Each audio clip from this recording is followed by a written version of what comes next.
Vamos para mais uma aula aí no Waldorflix. E a aula de hoje, né, é uma coisa que muitas vezes a pessoa tem dúvida, que é sobre o nosso tão temido ou tão amado aeróbico, né? Essa aula aqui a gente vai abordar o que realmente é o aeróbico, as vias de trabalho desse aeróbico, qual é melhor, qual é pior, qual é o gasto calórico desse aeróbico. Então assista até o final, que eu tenho certeza que vão esclarecer todas as dúvidas de vocês, tá bom? Pra gente aprender a aplicar isso também no contexto, por exemplo, de um cut, de um buck, enfim, do período que for necessário esse aeróbico. Bom, primeiro a gente tem que entender que o aeróbico ele trabalha na via aeróbica, né? O que é a via aeróbica? A via aeróbica é a via oxidativa. Na presença de oxigênio, a gente tem a predominância de trabalho desse aeróbico. E também tem um leve trabalho na via anaeróbica, que é a via ATP-CP e também a via glicolítica, né? Onde se gera o piruvato e o lactato. Uma leve diferença, um leve entendimento sobre isso, tá bom? Quando a gente tem exercícios de alta intensidade, a gente gera uma demanda energética imediata para movimentar o músculo, para contrair o músculo, até porque na corrida, no aeróbico, a gente tem a contração contínua dos músculos, grupos musculares envolvidos no movimento. Isso, por exemplo, vamos supor que você vai levantar, vai dar um tiro de 50 metros, a máxima de velocidade que der. Esse tiro, normalmente, para algumas pessoas, não vai passar de 15 segundos. Dentro desse tempo, a gente tem a predominância de trabalho da via ATP-CP, que é o ATP intracelular imediato, que a gente já tem dentro da célula muscular. Conforme a gente vai comendo, né, a gente ativa a glicólise também através da insulina, gerando esse ATP intracelular, reabastecendo. Eu sei que você está curtindo o conteúdo, mas eu tenho um recado rápido para você. Esse é apenas um trecho de uma das centenas e centenas de aulas que você encontra dentro da Arena Coliseu. E eu vou ser sincero, a Arena Coliseu é o lugar para quem busca conhecimento de verdade, para quem busca aprender tudo sobre treinamento e nutrição, sem frescura, sem mimimi, sem enrolação.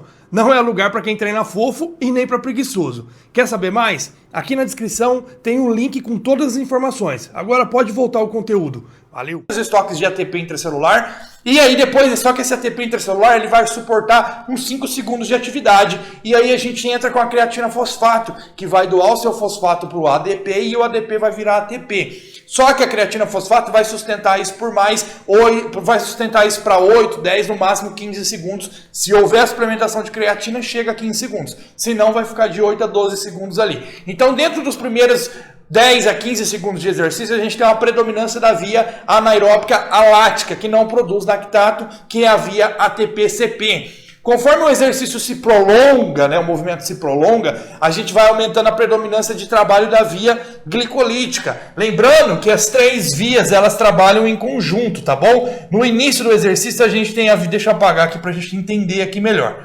tá? Vamos supor que esse aqui é o 0 segundo de exercício. Aqui a gente tem 15 segundos de exercício. Aqui a gente tem 2 minutos de exercício, porque não tem espaço para a gente trabalhar tempo por tempo. A via ATP-CP ela vai ter um pico aqui no início, e aí logo ela vai ter essa redução aqui, e aí ela vai se manter bem baixa aqui no restante do tempo. A via glicolítica, né, com a presença de piruvato, ela vai começar a aumentar nos primeiros 15 segundos e vai ter seu pico lá, e depois ela vai descendo, e a partir dos 2 minutos ela se mantém mais baixa, ali cooperando com pouco. Já a via aeróbica, ela vai se manter baixa, aí a partir de 1 minuto e meio, 2 minutos, ela começa a subir e aumentar a predominância. Deu para entender? Então, a gente tem essas três vias trabalhando, a via ATP-CP, a via glicolítica que entra na anaeróbica, a ATP-CP também entra na via anaeróbica e a glicolítica também. E a oxidativa, ela começa a predominar depois de 1 minuto e meio, 2 minutos de trabalho, desde que o exercício seja contínuo.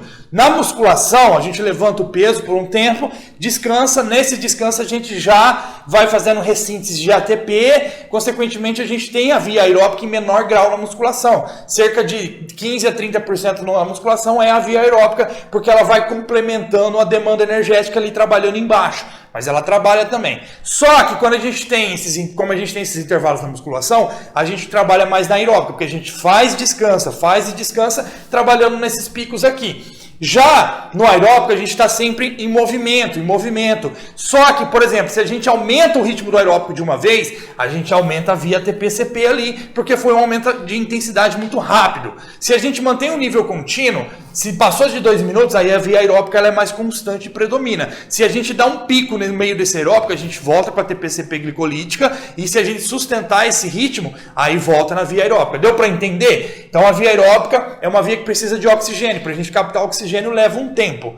Deu para entender? Então no exercício aeróbico, seja escada, esteira, bicicleta, elíptico, corrida ou até a natação, a gente tem uma predominância de 60% a 90% da via aeróbica e 10% a 40% da via anaeróbica, tá bom? Lembrando que nessa via aeróbica entra também a parte de oxidação de ácido gráfico, que é a gordura, também entra a oxidação de glicose, glicogênio também, para produzir energia, porque a gente também pode oxidar esse substrato, e também o uso de oxidação de alguns aminoácidos para produzir energia, tá bom? Lembrando que a demanda energética vindo da proteína é no máximo 15% por uma restrição calórica. Quando a gente está em superávit, não vai passar de 5%, 6% ali do gasto calórico vindo da proteína. O restante é o glicogênio, é a gordura, tá bom? Bom, taxa máxima de oxidação de gordura, taxa de oxidação é taxa de oxidação de gordura máxima. O que é uma taxa máxima de oxidação de gordura, né?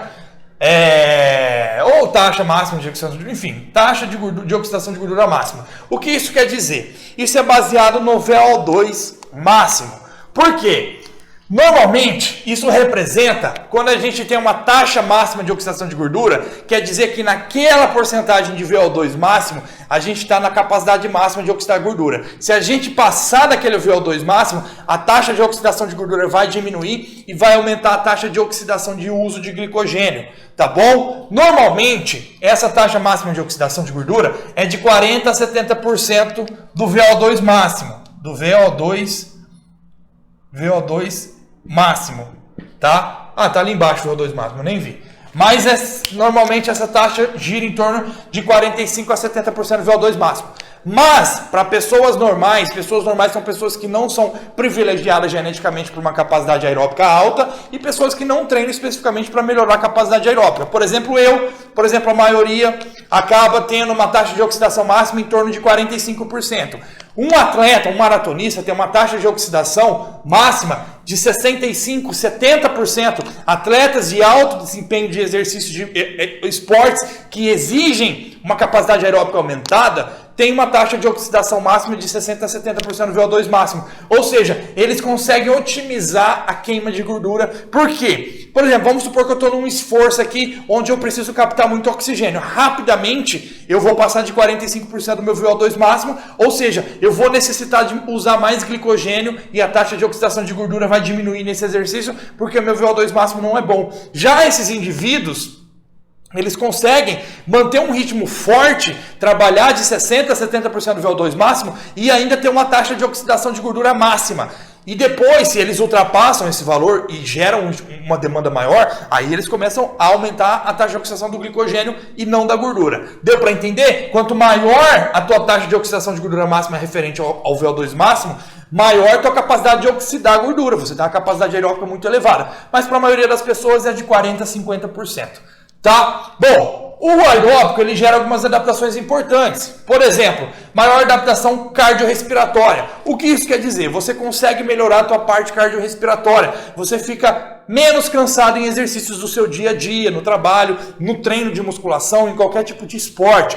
Você consegue captar oxigênio com mais eficiência, você consegue liberar dióxido de CO2, né, dióxido de carbono com mais eficiência, você consegue ter essa troca respiratória muito mais eficiente. Isso também melhora a questão de resistência à fadiga, você não tem aquele cansaço precoce, você consegue manter o exercício por mais tempo, tá bom? A gente também tem a maior adaptação cardiovascular, principalmente em aeróbicos de intensidade moderada a alta. No de baixo tem, mas em menor grau. O que isso representa? Você tem uma diminuição da resistência vascular periférica, você tem uma melhor síntese de óxido nítrico, ou seja, maior vasodilatação, maior distribuição de oxigênio para os tecidos, você tem angiogênese, fazendo novos vasos sanguíneos para distribuir esse sangue, melhora da circulação circulação, melhora da função cardíaca, seu coração trabalha com mais eficiência, você consegue bombear sangue com um ritmo mais tranquilo, com mais facilidade. O teu BPM em repouso fica bem baixinho, 60, 70, porque você está bombeando e trabalhando bem em seu coração, tá bom? Então você consegue ter uma resposta também, uma melhora da pressão arterial, uma manutenção dela em valores normais. Você tem uma adaptação melhor cardiovascular aqui, melhorando, prevenindo a aterosclerose, AVC, tromboembolismo. Então você consegue ter uma adaptação muito positiva aqui, tá bom? Com aeróbico. Lógico, isso também acontece na musculação, em outros exercícios acontece, mas exercício com característica aeróbica gera uma adaptação melhor nessa parte. Maior biogênese mitocondrial, ou seja, aumenta o tamanho das mitocôndrias e aumenta a quantidade de mitocôndrias. Então você consegue oxidar ácido graxo, consegue oxidar substratos energéticos com mais facilidade. Você trabalha nessa oxidação dessas mitocôndrias com muito mais funcionalidade, com mais eficiência de trabalho, né? Então você consegue uma biogênese mitocondrial maior com a capacidade melhorada do aeróbico, com o uso do aeróbico, né? Principalmente intensidade moderada alta. Aumento da capacidade aeróbica. Obviamente, se você treina aeróbico, você aumenta a sua capacidade aeróbica, ou seja, você consegue ficar mais resistente ao exercício aeróbico. Por que isso é bom? Vamos supor que você está no treino de musculação e o volume é alto, ou você não tem uma grande capacidade cardiorrespiratória, por exemplo, de captar oxigênio e fica muito ofegante entre as séries. Sua capacidade aeróbica está prejudicada. Se você inclui o aeróbico, você vai se recuperar melhor entre as séries, você vai desempenhar os treinos com mais facilidade sem se cansar muito. Então, a capacidade aeróbica sua de trabalhar com oxigênio fica muito melhor e mais eficiente. Tá? Lembrando também que a capacidade aeróbica, ela tem um detalhe, né? Se você começa a treinar aeróbico hoje, aí você começa 4 km em 15 minutos. Aí você faz 1, 2 semanas, daqui 2, 3 semanas você vai estar fazendo 4 km em 12 minutos. Ou seja, você melhorou o tempo fazendo a mesma distância em menos tempo. Só que se você ficar fazendo sempre o mesmo tempo e a mesma distância, você vai ter uma economia de energia porque você vai se adaptar a isso. Só que por isso que no aeróbico, você sempre tem que ou acelerar o ritmo dentro do tempo ou percorrer maior distância dentro desse tempo. Por exemplo, hoje você faz 4 km em 12 minutos, tenta fazer em 11, tenta fazer em 10, ou tenta aumentar a distância dentro do tempo, isso vai aumentar a tua adaptação aeróbica, então não fique no estado cômodo. E lógico, a adaptação aeróbica ela é perdida rapidamente, se você para de fazer aeróbico 2, 3 semanas, você perde rapidamente essa capacidade e tem que voltar a treinar o mais rápido possível. Então tente sempre buscar mais no aeróbico.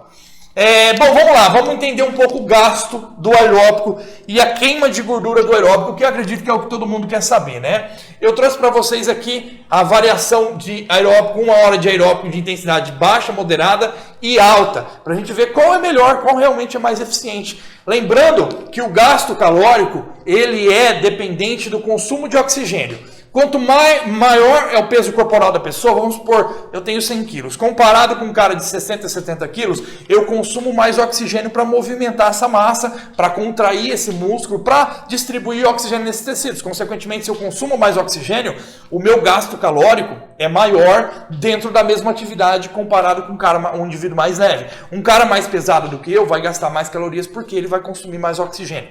Então, você acaba gastando mais calorias baseado no consumo de oxigênio de cada pessoa, tá bom?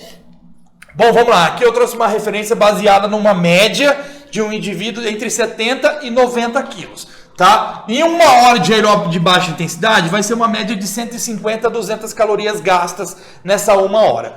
90%, média de 90% dessas calorias vai vir da gordura. Ou seja, 90% de 150 a 200 calorias vem do uso da gordura. Isso vai representar cerca de 135 a 180 calorias em gordura gasta nesse aeróbico aqui.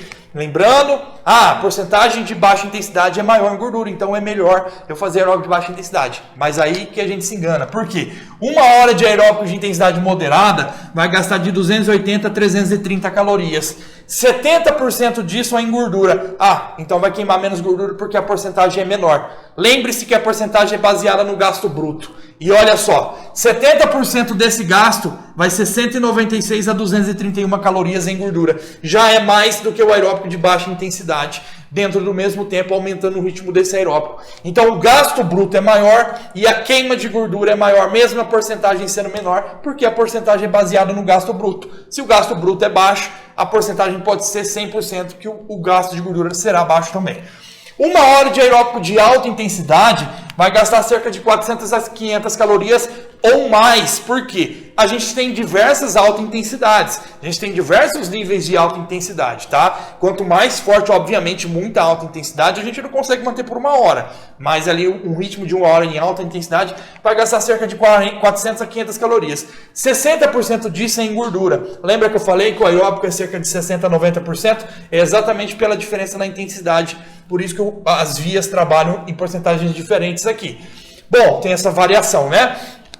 60% disso em gordura é de 240 a 350 calorias gastas em gordura. Basicamente em gordura, tá bom? Por quê? O restante veio principalmente do glicogênio, um pouquinho da proteína. Então a gente tem a contribuição de outros substratos.